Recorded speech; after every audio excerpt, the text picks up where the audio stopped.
Today we're going to make jalapeno poppers with a big surprise.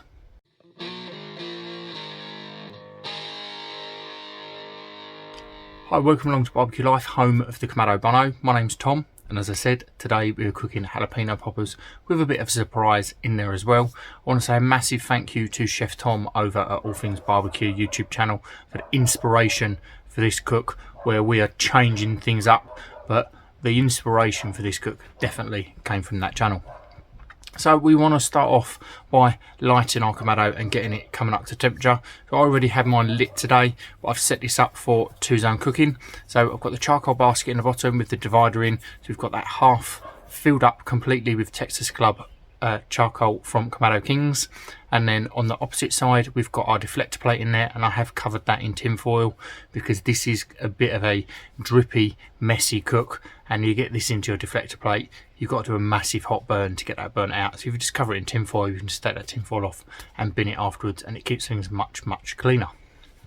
So we've got that set up, and we're dialing in our temperatures to anywhere between 200 and 230 degrees C today. So I achieved that by going 2.5 fingers in the bottom vent, and the top vent is set to 2.5 as well. And it's quite a warm day today, so that's about right. You might want to have your vents slightly more open during the winter months to achieve these temperatures, but you are going to know how you settle in with your barbecue. So we need to start preparing our jalapenos. So I bought these jalapenos online. I'll make sure that I leave a link in the description below to the website. So I did pay for them, I've not been sent them, I'm not advertising them, I'm just saying this is where you can get them from. And the reason I bought them specifically from there is because if you go into the supermarket and you buy chilies, you don't necessarily know what chilies they are. Jalapenos, I haven't got any shops around here that I can get them from. Greengrocer couldn't get hold of them, so I bought them direct online. I think all in all delivered it cost me about £7.5, and I've got 250 grams. We're only using 3 today, so we've got a fair few to do some other cooks with in the future. So we've got these jalapenos, we just want to slice them from top to bottom, and then we need to get all that pith out the middle and all of the seeds out. So the easiest way to do that is just take a teaspoon and start running it up the inside, breaking all them pithy sinew pieces away from the edges, and then you can just snap the top off and then scrape out again towards the tail end of the jalapeno to get all the seeds out, because we do not want the seeds. There's enough heat just in the flesh of this jalapeno. I always make sure I wear gloves when I'm dealing with chilies, because you don't want to be getting chili in your eye or anywhere below the belt, if you get my drift. So always make sure I wear gloves when I'm using chilies, because you don't need that pain. So we've got all of our seeds out of all 3 of our chilies, so I'm doing 6 poppers today, but obviously if you want to be doing more, then by all means you can do more. So we get the seeds out. Sorry, there's a wasp just come in the shack. It's that dozy time of year when they're more likely to sting you. I'll be back. So that's him dealt with. I don't want him coming in here and making a nest. I'm probably going to be taking a month or 2 out of YouTube, but I'll still be using the shack in the new year. But if I get them in one of the little crevices, I'm going to end up with a nest in here, and I really don't want that. Anyway, back to this cook. So we've done our 3 jalapenos, we've got 6 halves. Now we need to make our cheese filling. So normally you would use cream cheese and a smoked cheese, like a sharp smoked cheddar that's been smoked. We're not doing that today, we're mixing things up. So we've got cream cheese and we're using feta, because I want the saltiness out of this cheese, because that is really going to complement our surprise that is going in these in a little while. So we're just going 50-50 on this. If you do end up making too much cheese, that wasp is back again, I'm going to ignore him. If you do end up making too much cheese, then this works quite well. We can just warm this up in the oven in a little ceramic dish and then dip bits of bread in there, and it makes a really nice naughty treat. So if you do end up making too much, it's not too much of an issue, but just go 50-50. And then I want to add a bit of rub in here, so I use Rusty Barbecue Company's rubs. As you should all know, 10% off discount code is Barbecue Life UK 10. I don't earn anything out of that, it just saves you 10% off of everything from the website. So we're going on with some herby garlic butter, nice little sprinkling of that, and the core powder, which is just a standard barbecue rub. I really do love that herby garlic butter, that's why I put it in most cooks. We just want to get that incorporated through, make sure you haven't got any large chunks of feta. We want it really like distributed throughout the cream cheese, and the rub nicely put through there as well. And then once we've got that done, we want to take our jalapeno poppers and we need to stuff our cheese into there. So I just use a teaspoon, about half a teaspoon at a time. Just make sure I'm putting it in. You don't want to overload these with cheese because it's just going to make a mess in your barbecue. So we're going to get that cheese in there, and then we need to go on with our surprise. So the surprise, most people are probably going to turn off now as soon as you hear it, but you need to stick with it and listen to my my reasoning behind it. We're using pigeon. If you don't want to use pigeon, then you can use chicken, you can use sausage, anything you like, but pigeon with a jalapeno and the saltiness of the cheese and the bacon we're going to wrap it in, and then the glaze we're going to put on at the end, is absolutely fantastic. It's such an underrated meat. We're not talking pigeon from Trafalgar Square, we're talking wild wood pigeon. So this is shot by your local game dealers by the hundreds and thousands this time of year, because it's out there and it is eating people's crop. So the farmers get the game dealers in and they shoot them off, and this is how we keep eating our cereals and having our grain and things like that. If we let the pigeons run wild, then you wouldn't get that. So it's a completely ethical way of keeping the pigeons down. They don't wipe them all out.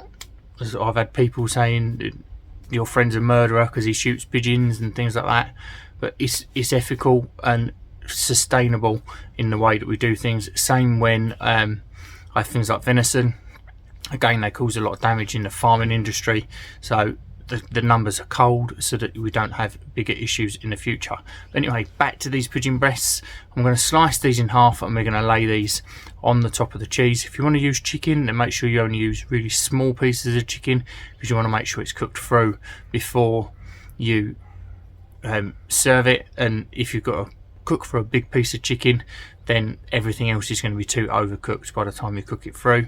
Sausages, again, I would probably cook the sausage before and then just break up the filling and lay that on there, but the possibilities for the filling in this is endless. So we've got that pigeon breast on there. Now we need to wrap it in streaky bacon. If you want your streaky bacon to go a bit crisper, I tell you now, they won't go 100% crisp, especially in a Kamado. It's too moist. Such a moist environment in there, it's a real pain in the butt to try and get bacon to crisp up. But the key to get it crispier is to stretch it as much as you can when you put it on. So this isn't an easy thing to show on camera, and as you can see, I'm quite cack-handed, but you just want to stretch it out and then wrap it round, starting at the top, wrap it round all the way around, one rasher of bacon completely. So we've completely sealed that pigeon breast and the cheese onto that jalapeno, so that you've got a much less chance of the cheese bubbling out and escaping.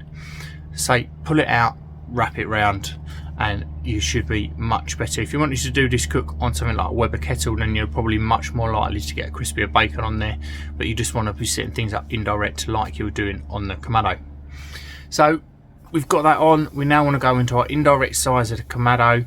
So over that deflector plate that is covered in that tin foil, because we've got bacon fat and we've got cheese, and you get that on there, that is going to be a pain. So we want to put them over there for 25 minutes. They're not going to take much longer than that at all. So 25 minutes, we get that in, lid shut, walk away, grab yourself a beer, do what you've got to do. Come back after 25 minutes, you can see that that bacon has started to crisp up. Everything in there is going to be cooked through, because these pigeon breasts aren't massive. Again, if you're using chicken, make sure it's a small piece. And now we need to go on with our glaze. So our glaze is really simple. So we are using from Waz Hut's barbecue sauce. We're using, I can't remember how you pronounce it, Carpe Diem. Let me grab the bottle. Carpe Diem, I would pronounce that. I reckon that's probably right. I'm not the best at pronunciations and things like that, but that's from Waz's Barbecue Hut, and that stuff is absolutely fantastic. I'm not into coffee, as long-time viewers of the channel will know, but it's not over coffee. It just works very well with everything that's going on in there. So we want to mix this 50-50 ratio with some onion relish. So it's going to give us a savoury glaze with that coffee, which is quite savoury as well, and we're not going to be going too sweet, because I don't think we need it. It's a very savoury popper, this, rather than your traditional building up the sweeter layers. It makes for a completely different bite. Just go 50-50 in that ratio, and then we're going to brush that over the top of our poppers and shut the lid down. Leave them for another 5 minutes just while that sets up. If you want to open it after a couple of minutes and go on with a little bit more, you can, but one little glaze on there should be enough. And that is it. After that extra 5 minutes, we can take these off, get them on a plate, let them rest for a little while, because the cheese is like lava. You can let that pigeon breast rest as well, so it's going to be much more tender to the bite. And I'm telling you now, these are going to be mint. Let's give them a taste. So as I said before, these will go wicked with chicken in the middle if you're a bit frightened of that pigeon, but the pigeon works so fantastically in these.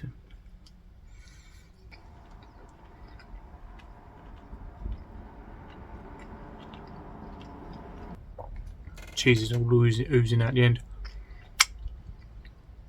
That's just magnificent. Absolutely magnificent.